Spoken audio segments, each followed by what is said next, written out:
अखिलेश के बाद अब मायावती भी मैदान में। एसआईआर यानी स्पेशल समरी रिवीजन की तारीख बढ़ाने की मांग और चुनाव आयोग को सीधी सलाह।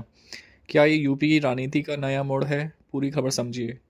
एसआईआर क्या है और विवाद क्यों? सबसे पहले समझ ले एसआईआर यानी स्पेशल समरी रिवीजन। ये वही प्रक्रिया है जिसमें वोटर लिस्ट अपडेट होती है। कौन नया वोटर बनेगा, किसका नाम कटेगा, किसका नाम जोड़ेगा, सब इसी में तय होता है। अब विवाद इसलिए क्योंकि कई लोग कह रहे हैं समय कम है और करोड़ों वोटर्स का डेटा ठीक से वेरीफाई नहीं होगा।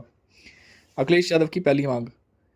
याद दिला दें कि सबसे पहले अखिलेश यादव ने चुनाव आयोग से एसआईआर की तारीख बढ़ाने की मांग की थी। अखिलेश यादव का आरोप था कि यूपी में इतनी बड़ी आबादी है, इतने कम समय में वोटर लिस्ट ठीक से नहीं बन सकती।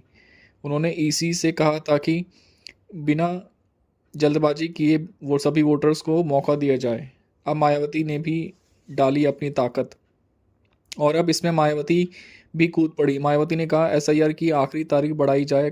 कई दलित, गरीब और ग्रामीण इलाकों के लोग अब तक अपना नाम जुड़वाने नहीं पहुँचे हैं।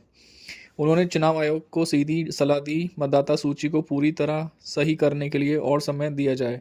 मायावती का ये बयान यूपी में चुनावी समीकरण बदल सकता है क्योंकि बीएसपी का वोट बैंक इसी प्रक्रिया से सबसे ज़्यादा प्रभावित है। चुनाव आयोग पर बढ़ता दबाव। अब ईसी पर दो बड़े नेताओं अखिलेश और मायावती दोनों का दबाव है। दोनों कह रहे हैं कि वोटर सूची में गड़बड़ी मत होने दो, लोगों को समय दो, हर वोटर की पहचान की जाए। यही वजह है कि अब ईसी की अगली घोषणा का इंतजार बढ़ गया है। असली राजनीतिक मायने। यूपी में राजनीति में वोटर लिस्ट सिर्फ एक कागज़ में ही ये पूरे इलेक्शन की दिशा बदल सकती है। अखिलेश और मायावती का एक ही मांग पर आना ये दिखाता है कि वोटर मोबाइलाइजेशन इस बार सबसे बड़ा मुद्दा बनने वाला है। आपका क्या मानना है? क्या एसआईआर की तारीख बढ़नी चाहिए? क्या चुनाव आयोग सही समय पर फैसला होगा?